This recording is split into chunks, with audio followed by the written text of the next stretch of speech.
Army presents The Big Picture, an official report produced for the armed forces and the American people.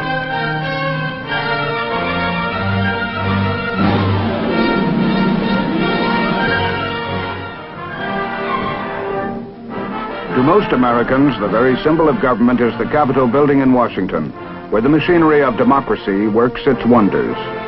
Almost in its shadow is another building which symbolizes just as strongly one of the indispensable freedoms in our democracy, the National Press Building. It is no accident of history that the American people are the best informed in the world. From the very beginning of the American experiment, it has been recognized that only with a free and unshackled press can democracy survive.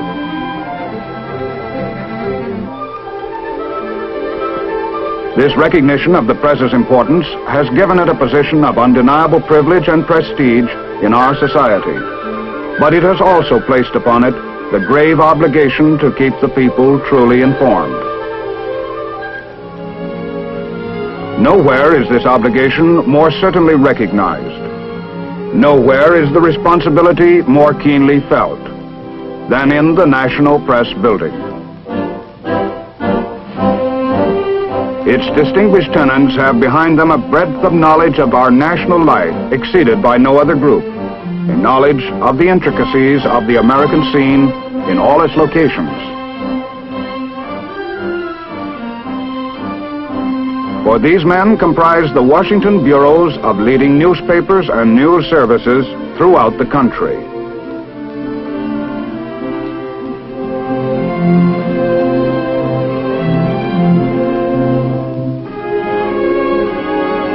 And for their readers in all parts of the nation, they record day-by-day history as it is made at the seat of government. The tradition of a responsible and professional press is heavy in this building, where the proudest trophies are the press plates of memorable front pages.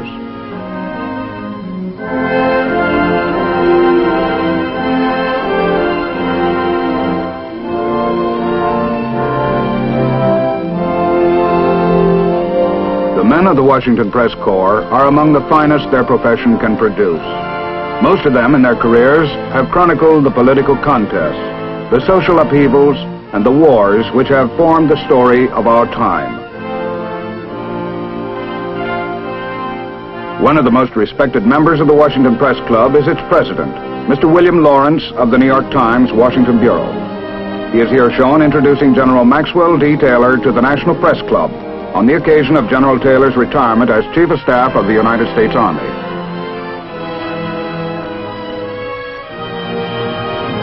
Later, with Mr. Lawrence, we will screen the actual combat films of the middle phase of the Korean War. Bill Lawrence's daily job of reporting brings him into constant contact with the men and events who make headlines. He is exceptionally qualified in the field of newspaper reporting. In his 18 years with the New York Times, Bill Lawrence has covered some very significant stories. During World War II, he was for a while chief of the Times Bureau in Moscow, and then he reported on the war from Okinawa. He flew with B-29s over Tokyo and other Japanese cities. And after World War II, he covered the Civil War in Greece. And then, with many other illustrious reporters, he saw and reported the war in Korea. Today, we're fortunate to have Bill Lawrence with us to look into a particular phase of that war. Good to see you, Bill. Nice to see you, Stu. You know, I was very fortunate recently on a big picture to have one of your colleagues, Jim Lucas of Script Howard. Yeah, I got a chance to see that one, Stu, and as I remember it, Jim picked up the war about the beginning in June and carried it up to the defense of the Pusan perimeter. That's right. And today I'd like to pick it up from that same point, carry it on, from that period when we broke out of the perimeter in September 1950. Seems like a long time ago, doesn't it? Well, in some ways it does. I've covered a couple of wars since then and filed a lot of stories from a lot of different places. And yet, no one who was there, soldier or reporter, is likely to forget it, especially that period you were just mentioning, September, October 1950. That was a period of pretty high morale, wasn't it? Oh, very high. You see, first there'd been the retreat, and then that holding operation along the Nakhtong, and then finally we were able to go on an offensive That was smashing the North Korean army. That's right. Bill, you're the kind of a reporter that calls the shots as he sees them. Your record speaks for itself. A very accurate one. I have a book of clippings of stories that you filed during the Korean War. And I'd like to read a sentence from one of them. Shoot. You wrote it in late August 1950. There is a sense of optimism in American circles that certainly could not have been detected 2 weeks ago. What prompted you to write that? Well, let's recap a little bit. Swiftly, treacherously, without warning, the North Korean army had smashed across the 38th parallel in late June. They fully expected they'd be able to drive all the way down the peninsula before anybody could or would come to the aid of the South Koreans. But fortunately, the United Nations were able to act swiftly. They branded this an act of aggression, and this authorized other nations to come to the aid of the South Korean army. Now, the first available troops were those U.S. occupation forces stationed in Japan. Just 3 divisions. Badly equipped and under strength. And the North Koreans were strong and well-equipped. They'd prepared for this invasion for a long time, and consequently our forces had a pretty rough time of it in those summer months of 1950. About the only thing we could do was withdraw to a defensive line south of the Nakhtong River. Well, withdraw is a polite way of saying we got chased there, and we did hope we could hold there while we built up supplies and equipment and men. We did manage to do that, although it seemed like a pretty thin hope very, very much at the time. Mm-hmm. But it did break up the enemy's plan for a quick push all the way down the peninsula. Well, they just couldn't get through, as I said. Every time he tried, the enemy weakened himself a bit more, and at the same time, from America and from other nations, troops were pouring into Pusan, more and more equipment, and we were rebuilding the South Korean army, which had taken such a terrible beating in those early days of the war. And so, with the knowledge that we were going to make this play at Incheon, it was possible late in August to report truthfully that a new sense of confidence was taking hold. Looked as if things were really going to happen. It did indeed, and things did happen. More swiftly and on a grander scale than anybody could have dreamed the day I wrote that story. On September 15th, 1950, the UN forces take the offensive. An assault fleet appears off Walney Island at Incheon Harbor, 150 miles behind enemy lines. It's a daring end-run maneuver which takes the sleeping enemy completely by surprise.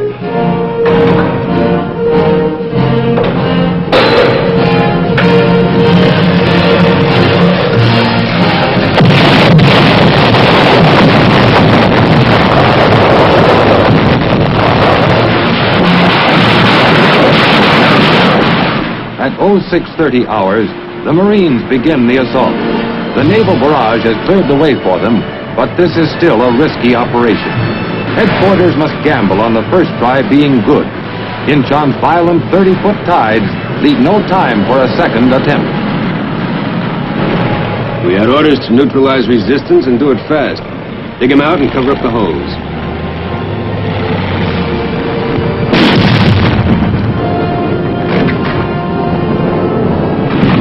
It took us 58 minutes to secure the island.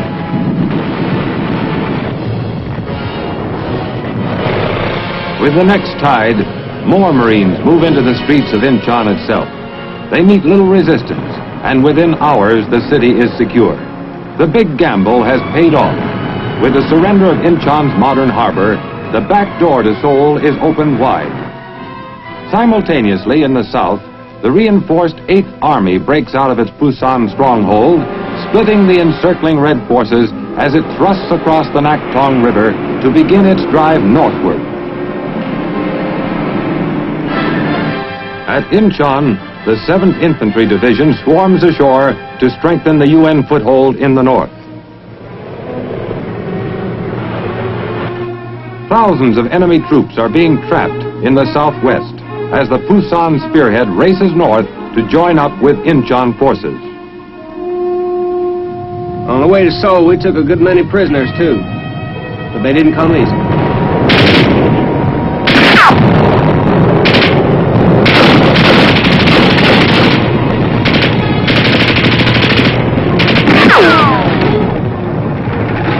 United Nations strength is growing in the north. Men and machines, first hundreds, then thousands, flow inland from the sea to join the attack toward Seoul. With each step, however, they meet stiffening resistance as the retreating enemy consolidates his forces. At Busan, still another nation joins the growing UN command as 1,200 men of a crack Philippine regimental combat team come ashore. And at Kimpo Air Base south of Seoul, men of the 187th Airborne Regiment arrive from Japan to become the first paratroop unit to enter the conflict. This newly recaptured airfield has also become an advanced base for increased air attacks on the enemy's supply and escape routes.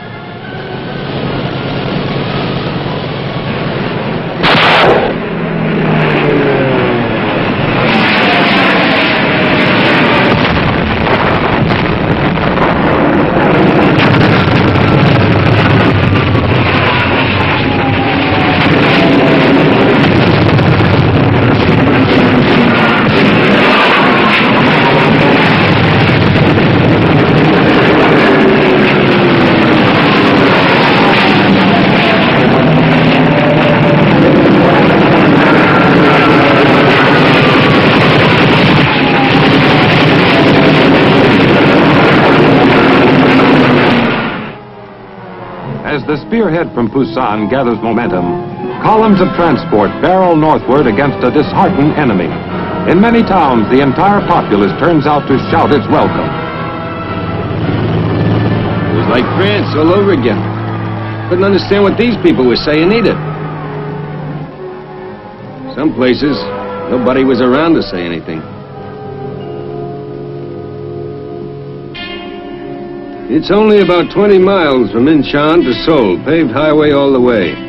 But it took us a week of hard fighting to make the trip. Finally, though, our amphibious gear, crammed full of rock and American Marines, started massing up at the Han River across from Seoul. It was time to retake the city. The softening up process got underway.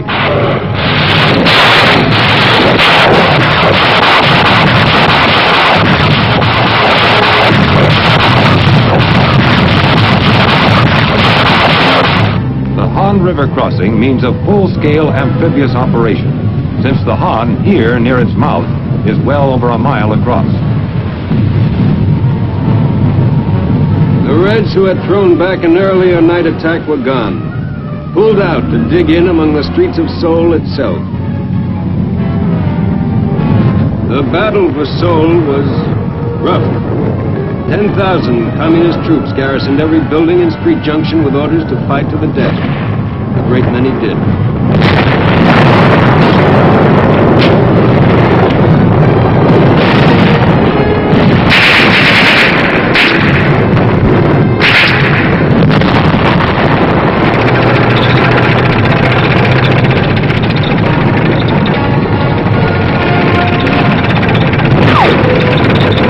The shattered city is retaken September 26th. During the battle for Seoul, the trap is closing swiftly about Red forces in the southwest.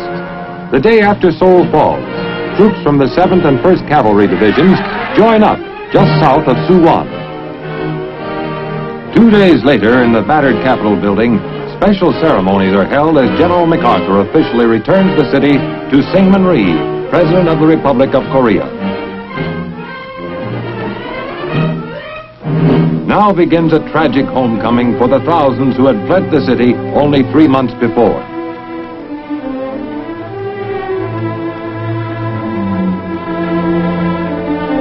You'd look at these people, scratching through the ashes of what used to be their homes, wonder where they got the guts to go on. Still, I guess we'd do the same back home if it came to that.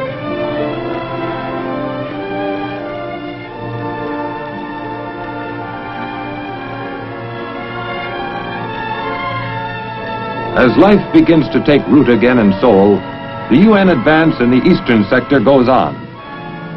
On September 30th, ROK forces reach the 38th parallel. They cross it the following day. One old guy couldn't keep it straight who was who. Turned out to meet the ROK Army with North Korean flags.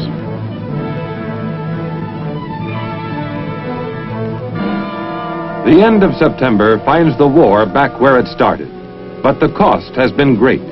On October 6th, at a UN cemetery between Seoul and Incheon, Major General O.P. Smith, 1st Marine Division Commander, honors Marine dead.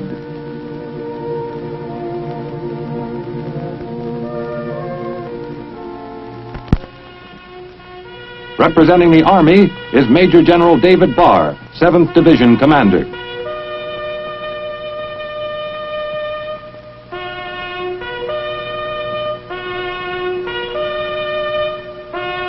Korean troops are honored by Colonel Pak In-yip, commanding the ROK 17th Regiment.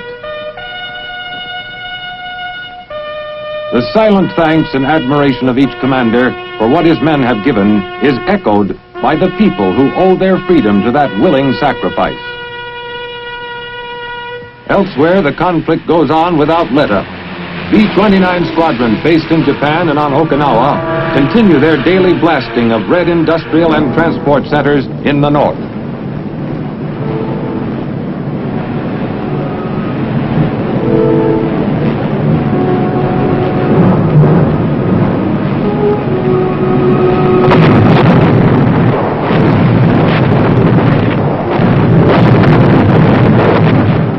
For us, it was a funny situation. A commuter's war, somebody called it. You'd eat breakfast with your wife and kids, spend the day over some rail center or factory or harbor, and head back home to sleep in your own bed at night. Funny situation.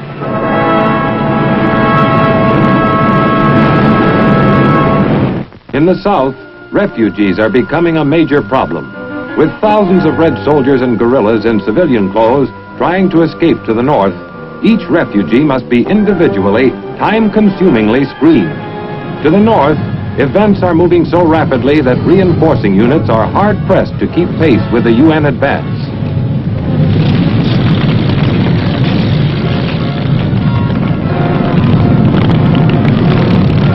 On October 9th, Kaesong is taken. This surrender frees the last South Korean city held by the Reds.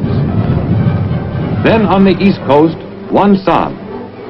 Just 2 days after the fall of Kaesong, ROK 3rd Division troops seized the port of Wonsan, having marched 287 miles in 20 days to get there. They met little resistance.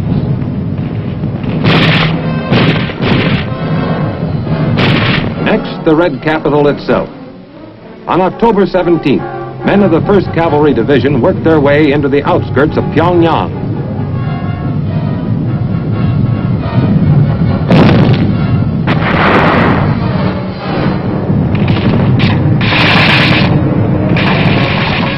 In less than 24 hours, the North Korean capital is in United Nations hands.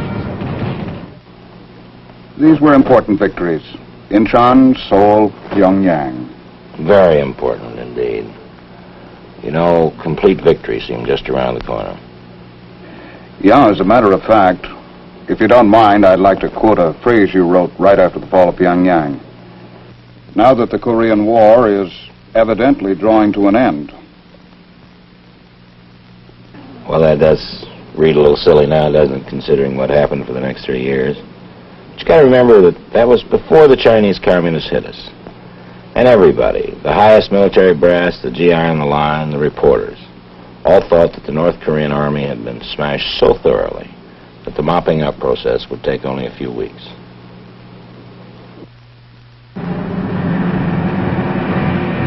Psychological warfare plays an important role at this stage of the fighting. Using high-powered speakers, Psy-War planes fly ahead of advancing UN troops, booming their message in Korean to the retreating enemy. Safe conduct passes prove highly effective.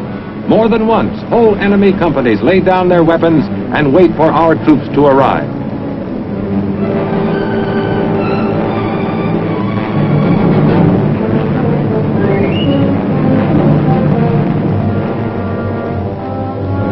Two days after Pyongyang falls, our first combat airdrop in Korea gets underway in an attempt to cut off retreating Red forces north of Pyongyang.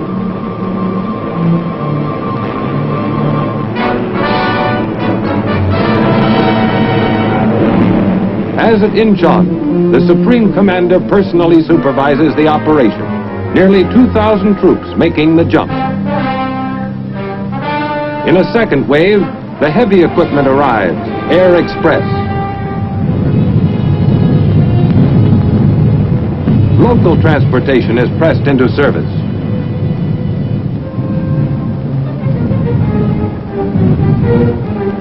Next day, 1,800 reinforcements jump, but the enemy has already fled northward. In the east, ROC forces continue their headlong charge north from Wonsan to take Hungnam. Meantime, a Navy task force is waiting off Wonsan. 3,000 enemy mines had to be cleared from beach approaches before the Marine Force could come ashore. It was a delay, but we could afford it. The rocks had made us a welcome present, a beach with no enemy guns on it. The whole division came ashore with nothing worse than a few wet feet.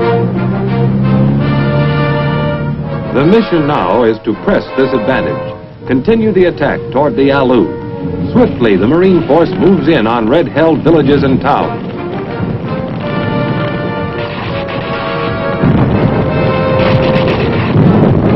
And just as swiftly, out the other side. Spirits are high. 3 days later, and more than 100 miles closer to the Yalu, the 7th Division makes its landing at Iwan.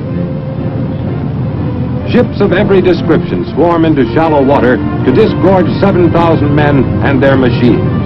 Their only opposition, the deep loose sand of Iwan's beaches.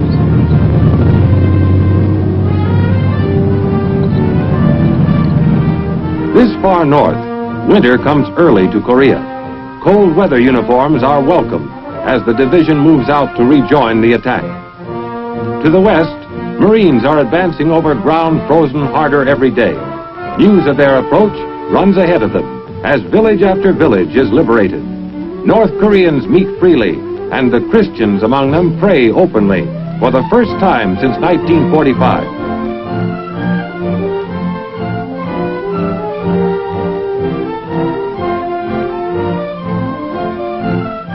The shattered communist forces are pulling back into the last corner of this peninsula they had set out to conquer.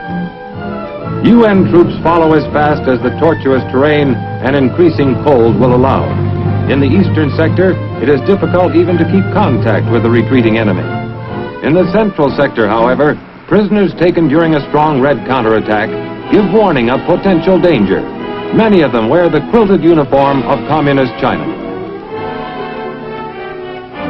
Meantime, in the Northern Sea of Japan, winter is giving our offshore forces a taste of things to come. Even routine supply operations are becoming a nightmare of icy wind and pitching decks.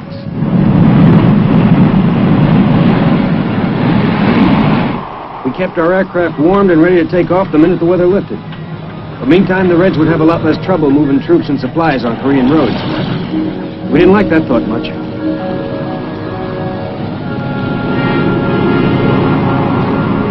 Ashore, the Chinese forces have pulled back, leaving a clear road to the Yalu. The village of Haisanjin huddles against the banks of the Yalu across from Manchuria. Here, men of the 7th Division set up their outposts. It seems a sorry spot to spend Thanksgiving Eve. But from bases in the south, cargo planes are already taking off, setting courses northward across the frozen miles. They carry crates rigged for airdrop and labeled Perishable Rush.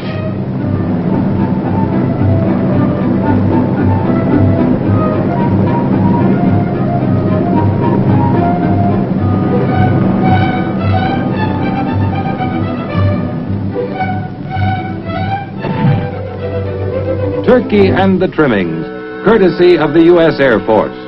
All over Korea, mess kits overflow with steaming potatoes, giblet gravy, cranberry sauce, the works. Along the Yalu, everything is quiet. Every man, no matter what his duty for the day, shares in the traditional feast of gratitude.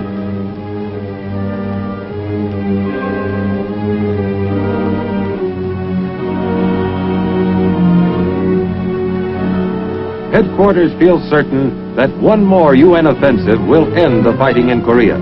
Actually, a whole new war is ready to begin. Across the Yalu, the decision has been made. Full-scale Chinese intervention is about to bring the second phase of the Korean conflict to an end. And that threat of Chinese intervention, no one foresaw back at the time of the fall of Pyongyang. Well, the point is that it had been pretty well discounted by then. I think many of us, most of us, felt that the Chinese would hit us when we came into Incheon, or never. And I remember the briefing going up on the troop ship was that this was either the last inning of the ball game or the first inning of a doubleheader. Bill, I'd like to read from one other story you filed in Korea. Wars are so big and so violent and move so quickly that the individuals on the team often become necessarily anonymous, almost faceless. Mm-hmm. Well, then you went on in this story and in others to give dozens of those faceless men a voice, to describe their jobs and their attitudes, to report what they were thinking and even what they were hoping. Well, that's right. That, I think, is an important job of war reporting, to chronicle the attitude of the individual. It may even be more important than writing about the amount of ground that was won or lost on a given day. Wars have become so big that the headlines usually can reflect only what the team as a whole did. But behind every success, every defeat, there are dozens, hundreds, perhaps thousands of men whose individual attitudes have everything in the world to do with shaping that particular success or that particular defeat. Now, these victories we've been talking about today were terribly important in their day. And they were achieved simply because a lot of individuals did their jobs bravely and conscientiously. It's always been that way. Do you think that could be true today? Of course. No reason why it shouldn't be as true today as it was in Korea or in World War II or the American Revolution, for that matter. Although I must admit that's one war I didn't cover. Our weapons have changed, but I've yet to hear of a weapon that fires itself. And so the individual soldier or sailor or airman remains the single indispensable factor of war. Bill Lawrence, thanks very much for being with us today. Now, this is Sergeant Stuart Queen, your host for The Big Picture, inviting you to watch for our next episode in The Big Picture, which will deal with the last chapter of the Korean War. And we'll have as our guest the noted military critic and author, Brigadier General S.L.A. Marshall.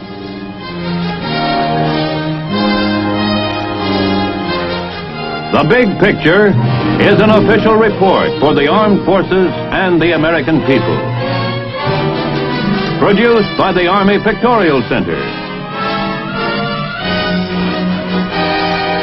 Presented by the Department of the Army in cooperation with this station.